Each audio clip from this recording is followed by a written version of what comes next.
Okay. So very good morning to all of y'all. I said good morning everyone. So today we are going to revise chapter number 5 and chapter number 6 in detail. Okay, I would request every one of y'all to please sit straight like good children and revise along with me. जितना आप मेरे साथ बोलोगे उतना आपके mind में retain रहेगा. Finally, at the end of the day, only conceptual clarity is not going to give you marks because this is not a 100 marks MCQ based paper. 70 marks आपका 100 में से सब्जेक्टिव है, तो conceptual clarity के साथ साथ learn करना और लर्न करने के साथ साथ राइटिंग की अच्छी खासी प्रैक्टिस होना भी इक्वली इंपॉर्टेंट है. And that is why this revision is being conducted for all. So please take the most of this revision. और जो अलग लेवल का कॉन्फिडेंस मिलता है रिविजन करने के बाद, उसका तो कोई माप ही नहीं है. So that is why it's a request to every one of y'all that please pay attention in the revision process. Believe me and believe in this methodology. Instead of going to a new topic, it is always better to first revise whatever is being done and then start with a new topic. And that is why first we are revising chapter number 5 and chapter number 6. आप लोग जानते हो chapter number 5 जो है Companies Act का, this talks about deposits. It's a very small chapter वैसे तो section wise, but there are a lot of rules in this chapter. But हम तो act नहीं, हम तो law पढ़ रहे हैं, और इसीलिए act के साथ साथ क्या हमको रूल्स भी पढ़ने होंगे? अरे हाँ है ना? तो एक्ट के साथ साथ रूल्स पढ़ना भी इंपॉर्टेंट होता है. तो जब मैं ये चैप्टर की रिवीजन कर रही हूं, ये चैप्टर के सेक्शंस के साथ साथ all the rules are also going to be revised, starting with the first point, and that is, please keep your costing books inside. Okay, starting with the first section, and that is section number 73. Section 73 talks about, everyone please keep quiet, only thing that you're going to talk about are these sections, that's it, nothing else. Okay, so 73 talks about acceptance of deposits from your members. Aap samjho, deposits can either be accepted from the members or from the public. Deposits can either be accepted from the members or from the public. Every company, whether it is a private company, public company, public eligible company, public non-eligible company, can accept deposits from its members. But only an eligible public company can accept deposits from the public. कब माना जाएगा कि आपकी company eligible है? बताइए मुझे. आपकी company public company है, आपकी कंपनी का नेट वर्थ 100 करोड़ या उससे ज्यादा है, और आपकी कंपनी का टर्नओवर 500 करोड़ या उससे ज्यादा, तो ऐसे केस में आपकी कंपनी को माना जाएगा as a eligible public company. Only an eligible public company can go to the public to raise money in the form of deposits. चलो अब सवाल ये उठता है, अगर मेरे को डिपॉजिट्स एक्सेप्ट करने भी है, कितना वो अमाउंट होगा जो मैं डिपॉजिट के रूप में एक्सेप्ट कर सकती हूँ? एक करके देखते हैं. सबसे पहले तो आपकी कंपनी एलिजिबल पब्लिक कंपनी है. अब इसमें भी दो कैटेगरीज है, government and non government. Government company can accept 35% of what? Paid up share capital plus free reserves plus securities premium. ये पैसा चाहे आप पब्लिक से लो या मेंबर्स से लो, फर्क नहीं पड़ता. 35% की limit is an overall limit. चलो अगर मेरी एलिजिबल पब्लिक कंपनी है but it is not a government company, तब क्या है? It is 10% from the and 25% from the public. Yes or no, guys? This 10 and 25% is a percentage of paid up share capital plus free reserves plus securities premium. मेरी public company है but it is not an eligible public company. क्या मैं outsider से कुछ ले सकती हूँ? Public company है फिर भी पब्लिक के पास नहीं जा सकती. इस चैप्टर में नहीं चलेगा. यहाँ पे आप पब्लिक के पास तभी जा सकते हो only when you are an eligible public company. So if your company is a public company but it is not eligible, तो उस केस में माय डियर फ्रेंड्स आप पब्लिक के पास तो नहीं जा सकते, बट मेंबर्स से आप ले सकते हो up to 35% of paid up share capital plus free reserves plus securities premium in the way of deposits. Next, your company is a private company. Private company का तो सवाल ही नहीं उठता. आप तो आउटसाइडर के पास जा ही नहीं सकते हो, बट मेंबर्स से आप पैसा ले सकते हो up to what? Along with that, even unspecified IFSC public company can raise money in the form of deposits up to 100%. 100% of what? Paid up share capital plus free reserves plus securities premium. अच्छा, मेरी private company है which is a startup. Okay, as defined by DPIIT. या तो मेरी private company है जिसने 3 condition एक साथ पूरे किए हैं. My company is not a subsidiary और not an associate for any other company. मेरी कंपनी के outstanding loans do not exceed 2 times of the paid up share capital or 50 crores whichever is lower, and the company has not defaulted in repayment of any loan. Yes or no, guys? ये तीनों भी condition अगर आपने एक साथ पूरे किए हैं और आपकी प्राइवेट कंपनी है, तो ऐसे केस में there is no limit on accepting money in the form of deposits from your members. So basically 35, 35, 100, 100, unlimited, unlimited. Okay. Eligible public company, private company, public IFSC company, private company which is a startup, and private company which has fulfilled 3 conditions together. So this is the limit of accepting money in the form of deposits. कौन public के पास जा सकता है? Eligible public company. और बाकी eligible public company भी अगर वो चाहे पब्लिक के पास ना जाते हुए मेंबर से भी पैसा एक्सेप्ट कर सकती है.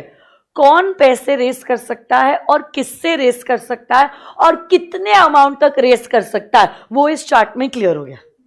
कौन पैसे डिपॉजिट के रूप में रेस कर सकता है, किससे पैसे रेस कर सकता है और कितने अमाउंट तक रेस कर सकता है, वो ये चार्ट से हो जाता है cover. But now the main question is what do you mean by the word deposits?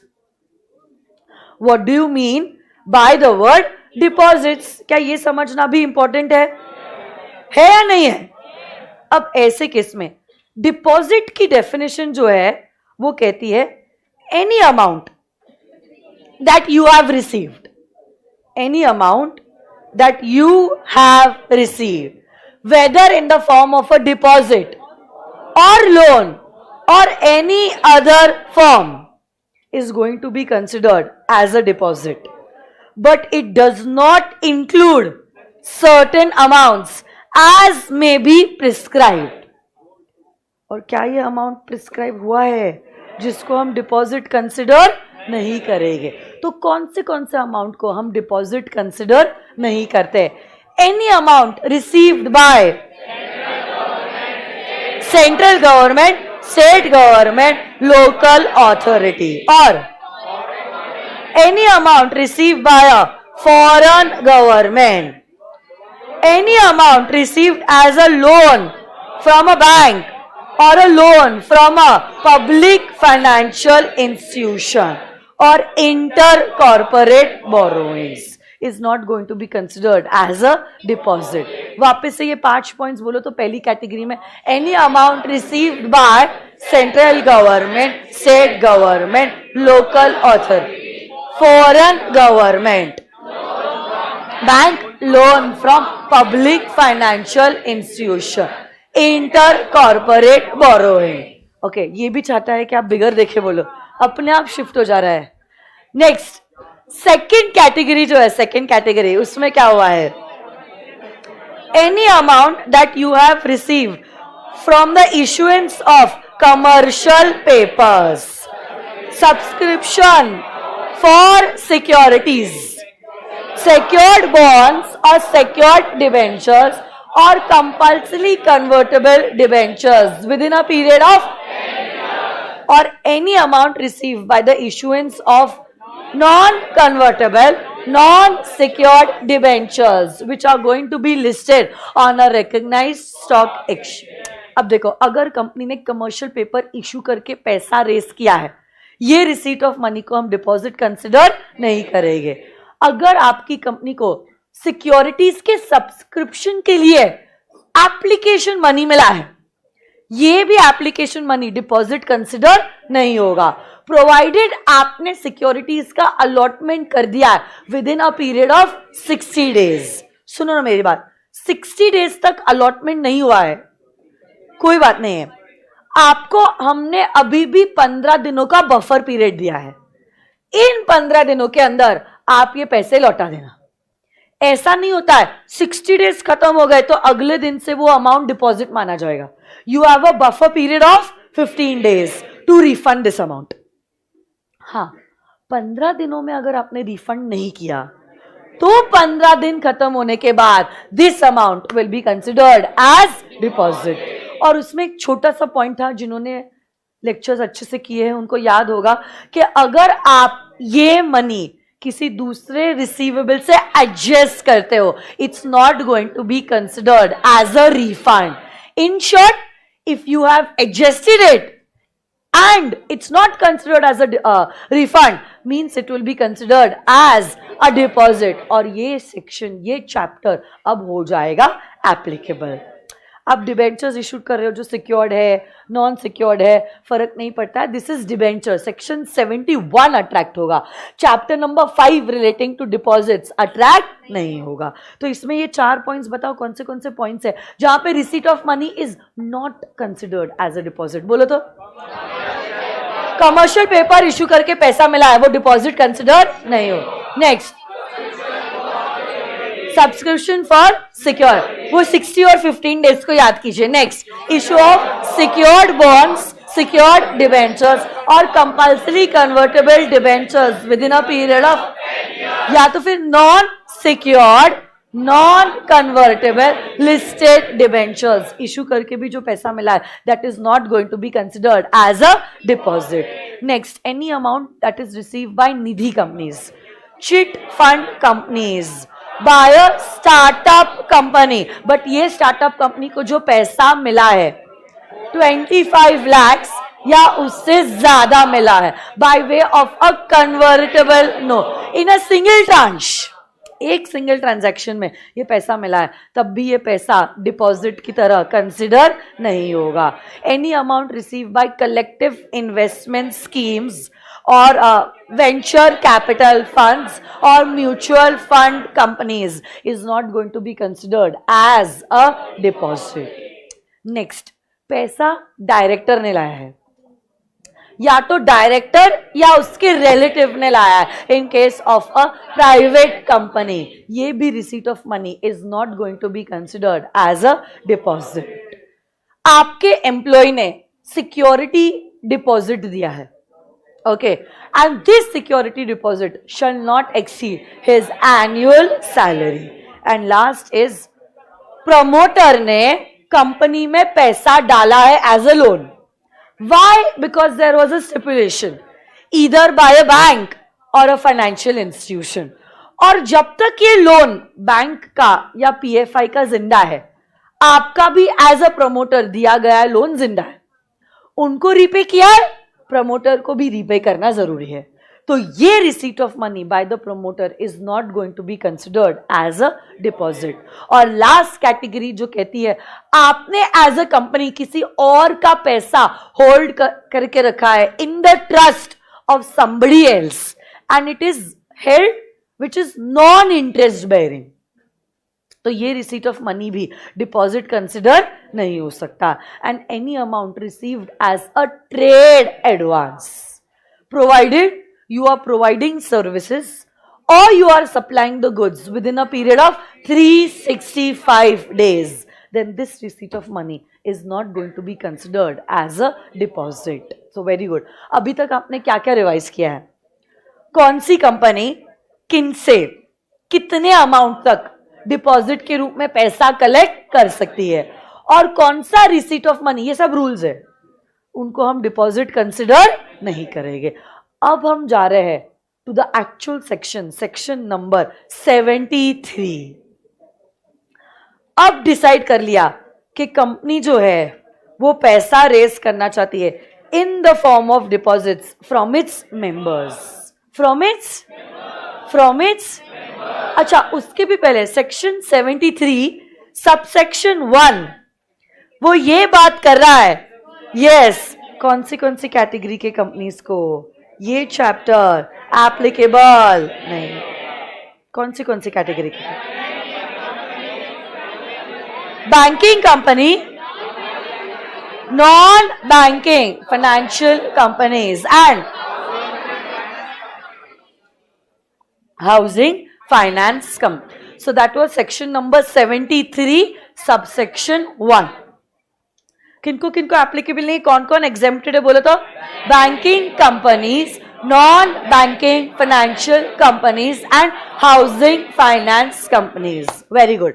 Section 73 subsection 2 clause A to F बात करता है कि अगर आप मेंबर्स से डिपॉजिट के रूप में पैसा लेना चाहते हो तो कौन से कंडीशंस पूरे करने होंगे.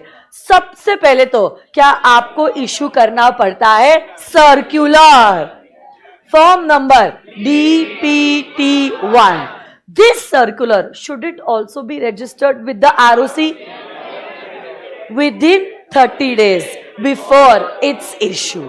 Within 30 days before its issue. क्या आपको डिपॉजिट रीपेमेंट रिजर्व क्रिएट करना मैंडेटरी है? Up to what percent? 20%. और ये DRR का पैसा has to be invested in a scheduled bank and can be utilized only for one purpose, and that is repayment of the deposits. हाँ, क्या D point नहीं झाला नहीं, क्या D पॉइंट ओमिट हो चुका है? E पॉइंट कहता है कंपनी को एक सर्टिफिकेशन देना होगा कि वो चोर नहीं है और उसने चोरी नहीं.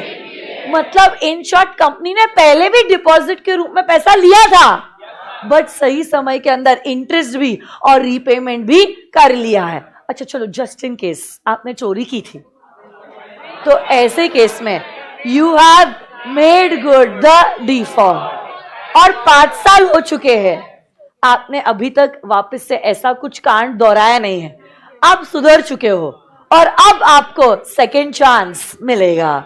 ओके अच्छा, एक बात बताओ, ये सर्टिफिकेशन देता कौन है? Statutory auditor. क्या बात है. और अगर आपके डिपॉजिट सिक्योर्ड है, आप क्या करोगे? आपको आपके एसेट के ऊपर चार्ज क्रिएट करना होगा. Even if your deposits are partially secured, they will be regarded as unsecured deposits. Yes और नो गाइस? 73 में कुछ और बातें भी है, छोटी छोटी बातें, नहीं रूल्स तो है ऑफ कोर्स. सेक्शन 73 की मैं बात कर रही हूं. ये तो सेक्शन 73 सबसेक्शन 1 था, सबसेक्शन 2 था. सेक्शन 73 सबसेक्शन 3 कहता है जैसे ही कंपनी ने डिपॉजिट के रूप में पैसा एक्सेप्ट किया है, समय समय के अंदर उसको इंटरेस्ट और रीपेमेंट टर्म्स और कंडीशंस के हिसाब से देना होगा. सेक्शन 73 सबसेक्शन 4 कहता है अगर कंपनी ने डिपॉजिट का अमाउंट या इंटरेस्ट का अमाउंट देने में डिफॉल्ट कर दिया है तो ऐसे केस में my dear friends depositor NCLT के पास जा सकता है. फिर कोर्ट के ऑर्डर के द्वारा कोर्ट ने जितना भी समय दिया है उस समय के अंदर आपको रीपेमेंट करना होगा विथ इंटरेस्ट, और अगर डिपॉजिटर को कुछ लॉस हुआ है तो वो लॉस भी आपको मेक गुड करके देना पड़ेगा। और 73 सबसेक्शन 5 कहता है डीआरआर का पैसा कोई भी दूसरे कारण के लिए इस्तेमाल नहीं हो सकता, ये पैसा एक ही कारण के लिए इस्तेमाल हो सकता है, and that is repayment of the deposits. तो ऐसे करके सेक्शन 73 हमारा हो जाता है कंप्लीट। बट ये तो एक्ट कह रहा है, क्या हमको रूल्स भी देखने होंगे? हम तो लॉ पढ़ रहे हैं ना। डे 1 को याद कीजिए आपके क्लास को, एक्ट पढ़ने वाले या लॉ? सब्जेक्ट का नाम ही है कॉर्पोरेट लॉ, ठीक है। तो यहां पे एक्ट के साथ साथ रूल्स पढ़ना भी इंपॉर्टेंट है। तो बताइए, what is the minimum tenure for which you can accept the deposits? 6 months. And maximum tenure 36 months. Can you accept deposits for a tenure lesser than 6 months? But not lesser than 3. तो ये जो deposits है जिसका tenure 3 to 6 months है, it should not be more than 10% of the paid up share capital plus free reserves. Suppose आप pre mature deposits के लिए जाते हो, मतलब डिपॉजिट्स मैच्योर होने के भी पहले आपने आपका पैसा कंपनी से मांग लिया, आपका पैसा है कंपनी को देना पड़ेगा, बट कंपनी ने भी तो कुछ कैलकुलेशन किया होगा ना, तो कंपनी क्या करेगी, आपको आपका पैसा देगी, बट जितना इंटरेस्ट वादा किया था उससे 1% लेस करके आपको इंटरेस्ट दिया जाएगा, हाँ है ना। सपोज आपने समय के अंदर डिपॉजिट को रीपे नहीं किया, क्या आपके ऊपर लग जाएगा penal rate of interest, and this will be at the rate of 18% per annum. Yes और नो गाइस? क्या? अच्छा ठीक है, हाँ है ना, पक्का। आपके डिपॉजिट्स का जो इंटरेस्ट है should not be more than the rate prescribed by the RBI for non banking financial companies. Yes और नो गाइस? जैसे ही आपने डिपॉजिट के रूप में पैसा एक्सेप्ट किया है डिपॉजिटर से, क्या आपको 21 डेज के अंदर वो पर्सन को डिपॉजिट रिसीट देना जरूरी है? क्या आप डिपॉजिट जॉइंट नेम में खरीद सकते हो? And joint depositors can not be more than 3। अगर आपकी इच्छा है ये डिपॉजिट के लिए, क्या आप नॉमिनी भी अपॉइंट कर सकते हो? अरे हाँ है ना। और हर कंपनी को क्या एक रजिस्टर मेंटेन करना होता है relating to the deposits that it has accepted. अरे बोलो ना। And plus every year you are suppose to file a return of deposit. Every company has to file this return of deposits with the ROC, form number DPT3, on or before the 30th day of June every year. Yes or no guys? अरे बोलो ना। जो terms and conditions पे आपने deposit accept किया है उसको आप अल्टर नहीं कर सकते। आपने अगर डायरेक्टर से पैसा लिया है या प्राइवेट कंपनी के केस में डायरेक्टर या उसके रिलेटिव से पैसा लिया है, तो नोट्स टू अकाउंट्स में इस बारे में डिस्क्लोजर देना जरूरी है। ये पैसा डिपॉजिट नहीं है, अग्रीड, बट इस बारे में आपको फाइनेंशियल स्टेटमेंट के नोट्स में इस बारे में डिस्क्लोजर देना क्या जरूरी है। So this was about 73 and it's rules. But क्या एलिजिबल पब्लिक कंपनी पब्लिक से, आउटसाइडर से डिपॉजिट के रूप में पैसा एक्सेप्ट कर सकती है? तब वो कौन सा सेक्शन फॉलो करेगी? Section number 76। पहली बात तो बताओ, कब माना जाएगा कि आपकी कंपनी एलिजिबल कंपनी है? When it is a public company. उसका नेटवर्थ कम से कम, या तो उसका टर्नओवर कम से कम, देखो कम से कम 500 करोड़ जब मैं कहती हूं ना, what is wrong with you?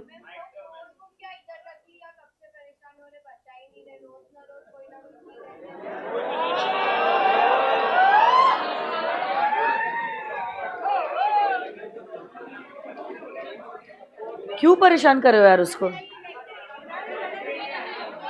तो किसने किया परेशान?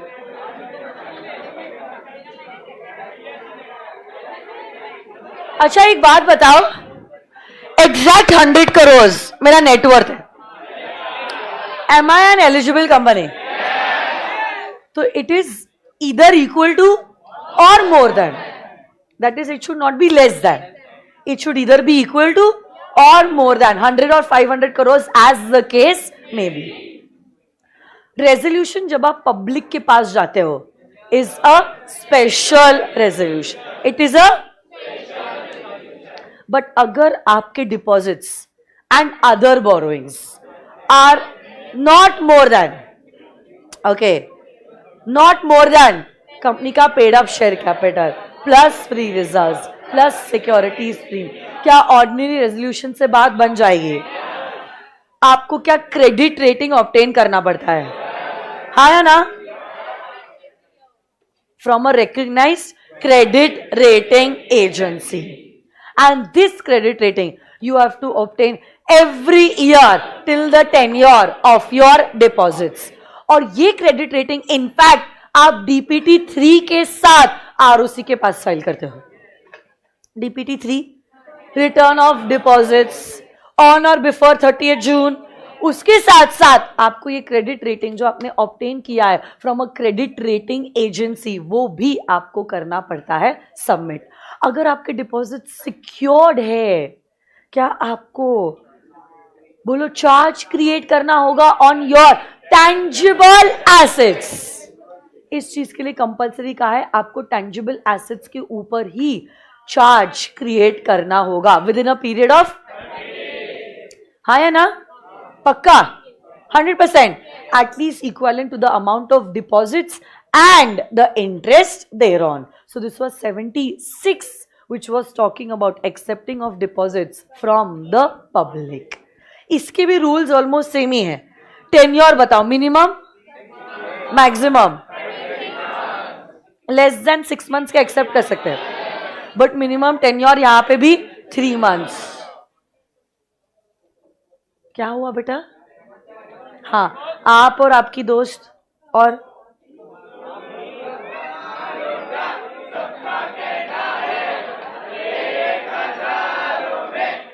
क्या हुआ?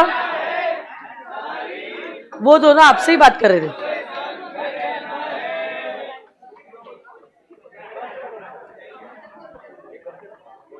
Okay, can a company accept deposits for a tenure lesser than 6 months? अभी भी उसका ध्यान ही नहीं है. आपकी बात कर रही हूं बेटा मैं. किधर है आपका ध्यान?